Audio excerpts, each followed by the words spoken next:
maka seluruh ijazah saudara Joko Widodo itu harus disita oleh penyidik. Tidak boleh setelah lapor hanya diperlihatkan kemudian ijazah itu bisa dibawa kemana-mana. Ini kaitannya kekhawatiran kita akan ada perubahan atau tindakan-tindakan yang melakukan penyesuaian terhadap barang bukti yang ada gitu loh. Harusnya kalau kemarin itu benar sudah diperlihatkan kepada penyidik, penyidik harus segera menyita. Itu bagian dari barang bukti agar tidak ada yang mengotak-atik barang bukti itu. Gitu. Itu yang sedang kami tuntut agar penyidik baik atas laporan saudara Jokowi atau pengaduan yang sudah diajukan karena ada dugaan tindak pidana 263 tentang pemalsuan dokumen, maka seluruh ijazah saudara Joko Widodo demi hukum harus dilakukan penyitaan.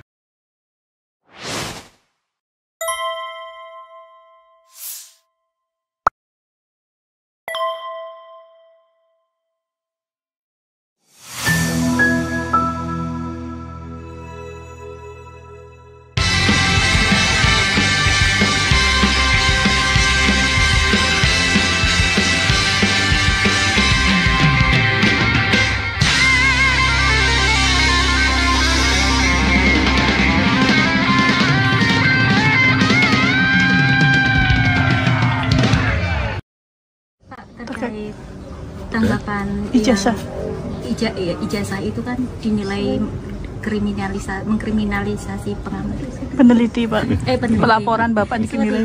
Apa Pak tanggapannya? Ya, ini kan bukan objek peneliti ya. Kan sudah menghina saya sehina-hinanya. Sudah menuduh ijazah itu ijazah palsu. Sudah merendahkan saya serendah-rendahnya. Ya nanti dibuktikan lewat proses hukum. Nanti akan kita lihat di proses di pengadilan seperti apa. Artinya kalau untuk pelaporan itu bisa untuk peringatan ke pihak lain gitu nggak Pak? Yang sama. Nanti akan menjadi pembelajaran kita semuanya. Dan menurut saya hari ini dalam tantangan global yang sangat berat, yang diperlukan negara kita adalah sekarang ini kompak, saling berangkulan, menjaga persatuan kesatuan, terutama elit-elit dan seluruh masyarakat, agar tantangan berat yang dihadapi semua negara yang kita hadapi itu bisa kita selesaikan. Bukan hal yang mudah sekarang ini. Assalamualaikum warahmatullahi wabarakatuh, sobat RH sekalian. Jumpa lagi kita di channel yang keren ini, keren cadas. Ya, sobat RH sekalian, saya dihina sehina-hinanya, direndahkan serendah-rendahnya. Itu pernyataan Jokowi terakhir menanggapi kasus ijazah ya. Sobat RH sekalian, selain itu perkembangannya adalah ada pihak-pihak yang sudah mulai dipanggil dan akan diperiksa, baik diperiksa sebagai saksi untuk kasus pemalsuan dokumen di Barreskrim Mabes Polri maupun saksi yang diperiksa untuk kasus yang dilaporkan Jokowi, yaitu di Polres di Polda Metro Jaya. Begitu sobat era sekalian, dan untuk mengetahui bagaimana perkembangan dan sikap ya dari kuasa hukum ya atau penasihat hukum, nanti kita klarifikasi. Saya sudah terhubung dengan Ahmad Hozainuddin. Assalamualaikum warahmatullahi wabarakatuh, Bro. Waalaikumsalam warahmatullahi wabarakatuh, Bang. Sehat. Oke. Ya, mudah-mudahan pagi ini Anda tetap bersemangat ya. Bersemangat dan berkeringat ya kan. Jalan-jalan ke Pulau Rengat ya kan. Iya. Siang-siang panas sangat ya. Mudah-mudahan Anda tetap semangat karena Anda sudah mulai berkeringat. Iya, insyaallah.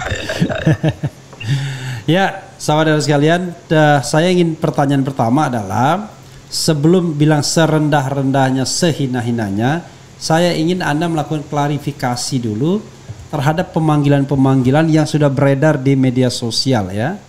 Terutama kepada Rizal Fadila. Kita tahu Rizal Fadila ini ternyata tokoh yang tidak dilaporkan oleh Jokowi, tapi dia dipanggil sebagai saksi untuk 2 kasus sekaligus.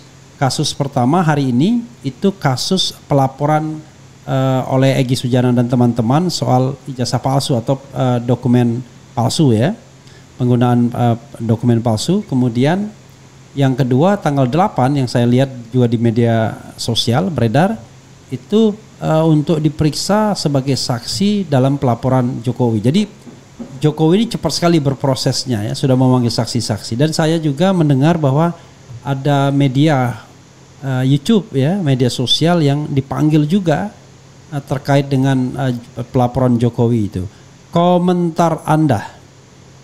Ya, saya ingin berkomentar mempersoalkan ya kinerja institusi penegak hukum kita ya. Dalam hal ini Polri, karena institusi Polri hari ini telah mendemonstrasikan satu tindakan yang tak layak itu dipamerkan kepada publik.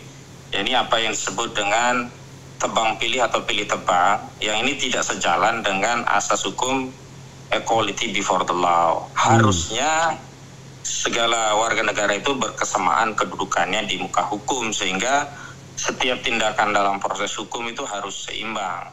Maksud kami adalah begini, laporan terkait dugaan 263 berkaitan dengan pemalsuan dokumen berupa ijazah palsu yang dilaporkan ke Bareskrim Mabes Polri itu sampai hari ini belum diterbitkan LP. Memang benar hari ini sudah ada pemanggilan kepada sejumlah pihak untuk dimintai klarifikasinya, misalkan Rizal Fadilah, Medi Juniarto, ada Rustam Effendi hari ini dipanggil di Bareskrim.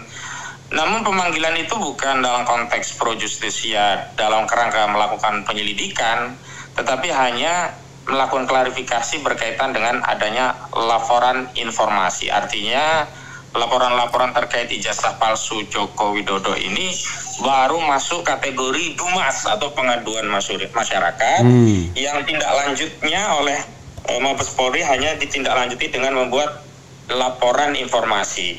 Ujung daripada laporan informasi ini nanti setelah mereka lakukan kajian hanya memberikan rekomendasi kepada penyidik untuk diterbitkan LP atau laporan polisi. Ini berbeda jauh dengan laporan yang disampaikan oleh saudara Joko Widodo. Jadi laporan saudara Joko Widodo 30 April yang lalu langsung diterbitkan LP dan langsung melakukan pemanggilan. Meskipun pemanggilan itu baru sebatas undangan klarifikasi, tapi jelas di dalam undangan klarifikasi yang disampaikan kepada klien kami, Rizal Fadilah, itu rujukannya jelas adanya LP yang diterbitkan di 30 April 2025 lalu di Polda Metro Jaya. Dan kita tahu Joko Widodo kan di 30 April itu datang langsung ke Polda Metro Jaya dan membuat laporan luar biasa. Dan langsung diperiksa juga kalau tidak salah dengan 35 pertanyaan katanya. Langsung diperiksa dan klaimnya sudah menunjukkan ijazahnya. 5 Mei ditindaklanjuti dengan pemanggilan dan 8 Mei ini akan ada proses undangan klarifikasi. Jadi tidak seimbangnya di situ ya. Dan yang kedua memang saya konfirmasi selain Bung Rizal Fadilah klien kami juga ada satu media YouTube yang ikut dipanggil, yakni media YouTube Sentana kalau tidak salah ya. Dan itu berkaitan dengan peristiwa di tanggal 26 Maret 2025 yang dikeluhkan oleh saudara Joko Widodo, tapi kita belum tahu apa sih materi muatannya, dan sejumlah pasal-pasal yang kita khawatirkan tadinya akan digunakan untuk mengkriminalisasi itu ternyata benar dipakai, yakni pasal 35 dan 32 Undang-Undang ITE yang sebenarnya tidak ada relevansinya dengan kasus ijazah palsu kalau benar itu dianggap mencemarkan dan sebuah fitnah bagi saudara Joko Widodo. Sebagaimana kita ketahui selama ini kan keluhan saudara Joko Widodo adalah dia merasa tercemar dan difitnah. Begitu untuk awalan. Oke, kalau bisa disebutkan pasal 35 itu ya, saya bacakan ya. Pasal 35 Undang-Undang nomor 11 tahun 2008 tentang informasi dan transaksi elektronik. Ini nggak berubah ya pasal 35 ini ya? Tidak, ya 35 tidak berubah. berubah. Oke, mengatur. 32 tidak berubah. Yang berubah nanti 27 ayat 3 menjadi 27A terkait penyerahan kehormatan ya. Mengatur tentang manipulasi, penciptaan, perubahan, penghilangan atau pengerusakan informasi elektronik dan atau dokumen elektronik dengan tujuan agar dianggap otentik. Kan gitu ya. Sebenarnya ini kena untuk orang yang menyebarkan ijazah Jokowi ini sebenarnya. Pasal justru ini kan. Itu. Justru terkena terhadap UGM dan KPU sebenarnya. Sama kader PSI itu. Iya, juga UGM dan KPU. Iya. Karena di UGM itu di repository tentang ijazah-ijazah yang diupload oleh UGM itu ada penelusuran dari netizen yang mengkonfirmasi bahwa ijazah skripsi Jokowi itu diupload di tahun 2018, pernah diubah dan ada lagi di 2019. Artinya itu kan yang masuk kategori itu, termasuk ada perubahan atau bahkan penghilangan data-data Saudara Joko Widodo sebagai kandidat capres 2 periode di KPU. Itu juga sudah hilang informasi dari Pak Taufik. Harusnya kan yang lebih relevan itu, karena klien kami itu tidak melakukan apapun terhadap dokumen itu, hanya melakukan analisa.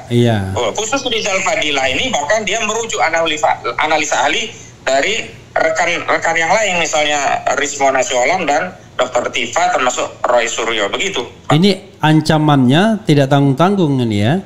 Pasal ini menjelaskan bahwa setiap orang yang dengan sengaja dan tanpa hak atau melawan hukum melakukan perbuatan tersebut tadi ya, menghilangkan, merusak seolah-olah itu otentik, diancam dengan pidana penjara paling lama 12 tahun dan atau denda paling banyak 12 miliar. Oke. Itu pasal 35. Kemudian kalau pasal 32 itu kurang lebih sama ya. Jadi yang ancamannya cuma agak rendah 8 tahun, tapi keduanya itu di atas 5 tahun. Ya, pasal 32. Karena itulah kami menduga bahkan meyakini ini adalah modus operandi untuk mengkriminalisasi dengan menyelipkan atau bahasa kami menyelundupkan pasal-pasal yang tidak relevan dengan dugaan tindak pidana yang sedang diselidiki. Agar apa? Targetnya nanti bisa menahan orang yang nanti akan ditetapkan sebagai tersangka. Ini yang kalau pasal 32 itu mengatur tentang larangan mengubah, menambah, mengurangi, melakukan transmisi, merusak, menghilangkan, memindahkan atau menyembunyikan informasi elektronik dan atau dokumen elektronik milik orang lain atau milik publik. Tindakan tersebut dilakukan. Jadi kalau tadi membuat seolah itu otentik, kalau sekarang menyimpan, menghilangkan, ya kan? Lalu kemudian ancaman hukumannya berapa? 8 tahun ini ya? 8 tahun ya. Oke, jadi selain itu dikenakan juga pasal 27 ya?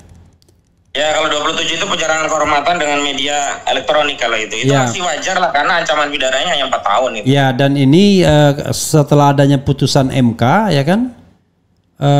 Itu tidak boleh dilakukan oleh pejabat publik, institusi ya, warga negara boleh sih ya. Ada 2 hal setelah putusan MK. Pertama, tidak boleh diterapkan jika itu dilakukan dalam konteks kepentingan publik. Nah, dalam konteks kepentingan publik kan kita butuh transparansi karena seorang Joko Widodo itu bukan tukang bakso, tukang mie ayam, tapi dia pejabat yang pernah menduduki jabatan publik, yakni presiden. Dan bahkan hari ini juga masih sebagai anggota Dewan Penasehat dan Antara sesuai dengan Kepres terbaru yang diterbitkan oleh Presiden Prabowo Subianto. Yang kedua tadi, kalau itu berkaitan diajukan kepada pejabat publik dan Saudara Jokowi hari ini meskipun bukan presiden lagi tapi tetap pejabat publik karena dia sebagai Dewan Penasehat dan Antara, harusnya tidak relevan lagi dipakai. Dan sekali lagi pasal 27 Undang-Undang ITE yang terbaru, yang Undang-Undang Nomor 1 Tahun 2024 ini tidak bisa dipisahkan dengan genus delik pasal 310 dan 311 KUHP. Jadi dasar deliknya tetap 310 tentang melakukan pencemaran nama baik begitu. Artinya apa? 310-nya pun kalau itu diujar terhadap pejabat publik ya tidak bisa diproses juga gitu loh Pak. Oke, itu ya sobat sekalian, karena de facto Jokowi masih menjadi pejabat publik dan barangkali pengangkatannya sebagai One Team Press akan ditunda nih kelihatannya. Ya, biar proses ini jalan dulu mungkin. Karena isunya kan One Team Press ya kan. Kemudian kalau pasal 27 ya itu sudah kita bahas. Nah, sekarang Bro, apa yang Anda ingin sikapi ya sebagai kuasa hukum atau penasihat hukum ya, mungkin masih kuasa hukum ya karena belum masuk ke delik ke pidananya, dengan pemanggilan-pemanggilan tersebut? Ya, tentu saja kami akan rapat dengan sejumlah tim yang sudah terbentuk, dan tim yang kami bentuk itu memang tim yang inklusif Bang, terdiri dari berbagai lembaga advokasi dan advokat dengan berbagai latar belakang gitu. Dan keputusan ini sudah kita putuskan dalam sebuah rapat dengan klien-klien kami ya, baik Dr. Rismon, Dr. Tifa juga Dr. Roy Suryo, termasuk dengan Bung Rizal Fadilah. Jadi memang tim ini kemudian kami sepakati disesuaikan namanya dengan sebutan Tim Advokasi Anti Kriminalisasi Akademisi dan Aktivis. Ini yang sudah disepakati. Berarti AK kelas A ya, anti kriminalisasi. Ya. AK itu senjata itu. Iya. Ya, Itu yang disepakati kemarin karena kita cepat merespon dengan membuat rapat. Yang kedua memang seluruh tim advokasi yang sudah ada ini akan dikoordinir menjadi satu dalam tim ini dan tidak menutup akan masuk, misalnya akan masuk nanti juga dari PBHI, LBH Jakarta juga LBHI, dan itu akan dikoordinasi oleh Pak Abraham Samad yang memang concern juga untuk ikut mengadvokasi kasus ini, karena memang klien kami ini ya, pejuang-pejuang kita ini tidak sedang melakukan satu tindakan kriminal atau kejahatan, tapi sedang menyampaikan pendapat berdasarkan kepakaran atau keilmuan yang mereka kuasai dan bisa mereka pertanggungjawabkan. Dan kalau harus dituntut pertanggungjawaban, ya pertanggungjawabannya pertanggungjawaban akademis, pertanggungjawaban ilmiah, bukan pertanggungjawaban pidana begitu. Ini yang kami persoalkan begitu. Itu yang pertama kami konfirmasi kepada seluruh pemirsa RH Channel dan yang lainnya. Yang kedua, tentu kami akan berunding, bermusyawarah untuk menentukan sikap terhadap apa yang dilakukan oleh Barreskrim Mabes Polri yang mengambil tindakan yang menurut kami tidak memadai, sementara pada saat yang sama Polda Metro Jaya sudah gerak cepat untuk menindaklanjuti laporan dari saudara Jokowi dengan menerbitkan LP, yang itu jelas kalau sudah LP itu adalah tindakan yang sifatnya pro justisia, sehingga tidak bisa dihentikan begitu saja, berbeda dengan Dumas yang bisa saja itu ujungnya hanya ditaruh di keranjang sampah, atau paling banter itu rekomendasinya adalah agar penyidik menerbitkan LP terhadap pengaduan masyarakat atau laporan informasi tersebut. Ini yang akan kami rapatkan tentang langkah selanjutnya seperti apa, dan insya Allah nanti akan kami kabarkan langkah-langkah lanjutannya. Bro, tapi yang jelas, yang jelas apa? Silakan. Yang jelas kemarin ada satu hal yang kami sepakati, bahwa karena kasus ini sudah masuk pro justisia, baik sebagai pelapor ataupun terlapor, maka seluruh ijazah saudara Joko Widodo itu harus disita oleh penyidik.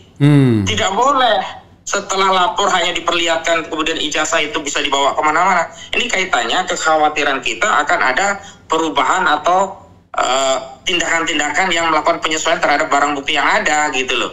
Harusnya kalau kemarin itu benar sudah diperlihatkan kepada penyidik harus segera menyita. Itu bagian dari barang bukti agar tidak ada yang mengotak-atik barang bukti itu. Begitu. Itu yang sedang kami tuntut, agar penyidik baik atas laporan saudara Jokowi atau pengaduan yang sudah diajukan karena ada dugaan tindak pidana 263 tentang pemalsuan dokumen, maka seluruh ijazah saudara Joko Widodo demi hukum harus dilakukan penyitaan dalam kerangka sebagai barang bukti. Begitu Bang. Oke.